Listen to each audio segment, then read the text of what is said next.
नमस्कार सभी को। मैं doctor Neha, practising doctor at Bharat homeopathy. आज ही सुबह मेरी ओपीडी में एक ऐसा केस आया जिसने मुझे सोचने पे मजबूर कर दिया कि अगर मैं अपने पेशेंट्स को सही समय पर सही एडवाइस दूं या पेशेंट्स अपने बारे में सही समय पर अपने बारे में अधिक जानकारी ले तो वो अपनी बीमारी को आगे बढ़ने से बचा सकते हैं। आज सुबह भी जो मैंने केस देखा वो लिवर स्वेलिंग का केस था जो अब लिवर फेलियर में कन्वर्ट हो गया है। तो अगर मैं लिवर स्वेलिंग के बारे में बात करूं और पेशेंट्स को इतना समझा दूं कि लिवर स्वेलिंग क्या होता है, घर बैठे ही आप इसको कैसे ठीक कर सकते हैं, तो मुझे लगता है पेशेंट आगे लिवर फेलियर में जाने से बच सकता है।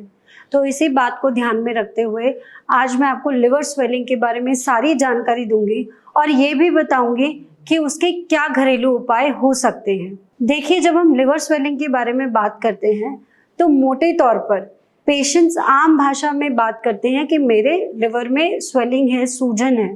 पर जब हम इसको क्लिनिकली रिलेट करते हैं या अल्ट्रासाउंड की रिपोर्ट में देखते हैं तो अधिकतर हम बात कर रहे होते हैं हिपैटोमेगाली की, यानी एक ऐसी कंडीशन जिसमें आपके लिवर का साइज बढ़ जाता है। या हम बात करते हैं फैटी लिवर की, यानी कि एक ऐसी कंडीशन जिसमें आपके लिवर के ऊपर चर्बी जमा हो जाती है। इसके 3 ग्रेड्स होते हैं, ग्रेड 1, ग्रेड 2, ग्रेड 3। एक और कंडीशन होती है जिसे हम हेपेटाइटिस बोलते हैं।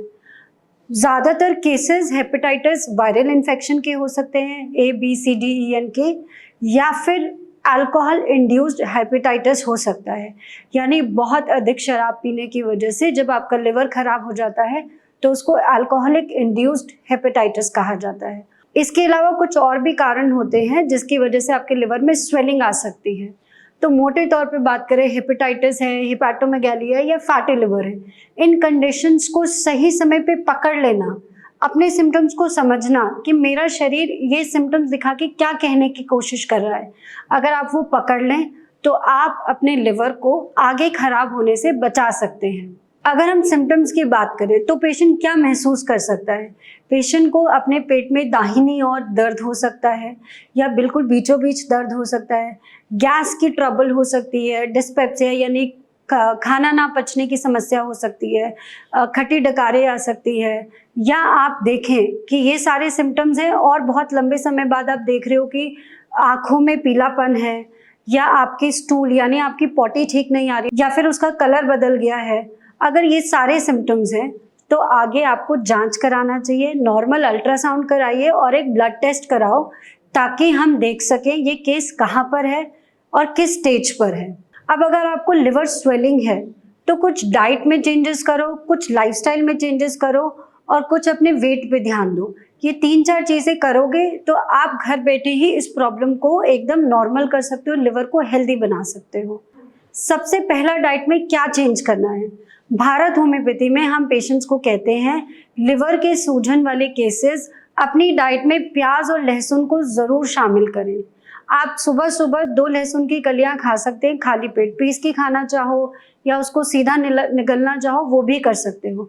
इससे आपके खून का जो दौरा होता है वो अच्छा होता है, खून पतला होता है और ये डिटॉक्सिफाई करता है आपके लिवर को। ये दोनों ही चीज़ें, जितने टॉक्सिन्स आपके शरीर में एक्यूमुलेट होते हैं प्लस लिवर पे चर्बी जमा होने से रोकता है।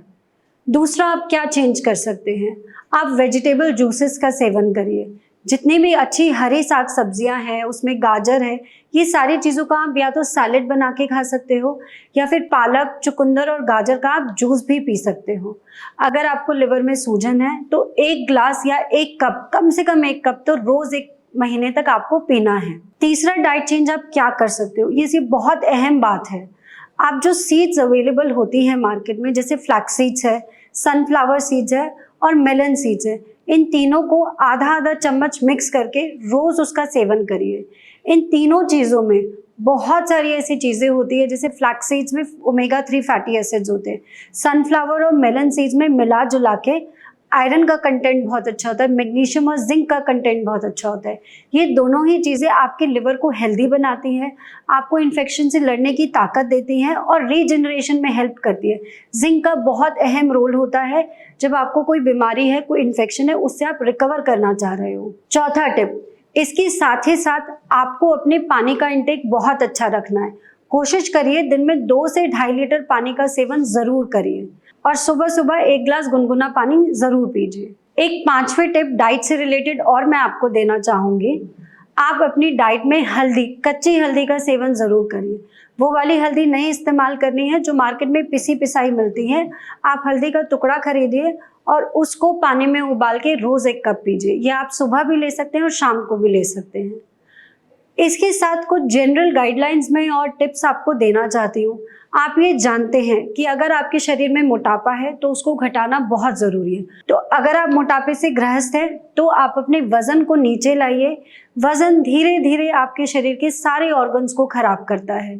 दूसरी हेल्थ टिप मैं आपको ये देना चाहूँगी कि अगर आप अल्कोहल का या टोबैको का या स्मोकिंग का किसी भी चीज़ के आदी हैं तो उसको तुरंत छोड़ दीजिए।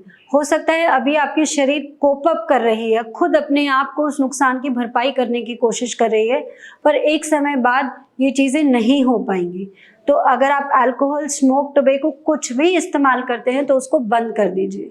तीसरा इम्पॉर्टेंट बात, आप अपनी लाइफस्टाइल में कुछ ना कुछ फिजिकल एक्टिविटी ज़रूर रखिए। चाहे सुबह उठ के मॉर्निंग वॉक कीजिए या सुबह में ब्रीदिंग एक्सरसाइज कीजिए, जैसे प्राणायाम कर सकते हो, अनुलोम विलोम कर सकते हो, या थोड़ा बहुत किसी भी टाइप का फिजिकल आपको एक्टिविटी ज़रूर करनी है। आखिरी में मैं यही बोलना चाहूँगी कि हर केस अलग होता है, हर केस का कॉजेशन अलग होता है, क्यों बीमारी हुई, कैसे प्रोग्रेस हुई और आप किस स्टेज पर हैं। हम भारत होम्योपैथी में कस्टमाइज ट्रीटमेंट देते हैं। आप अपनी बीमारी के बारे में हमसे डिस्कस कर सकते हैं and we will be there to help you. Thank you.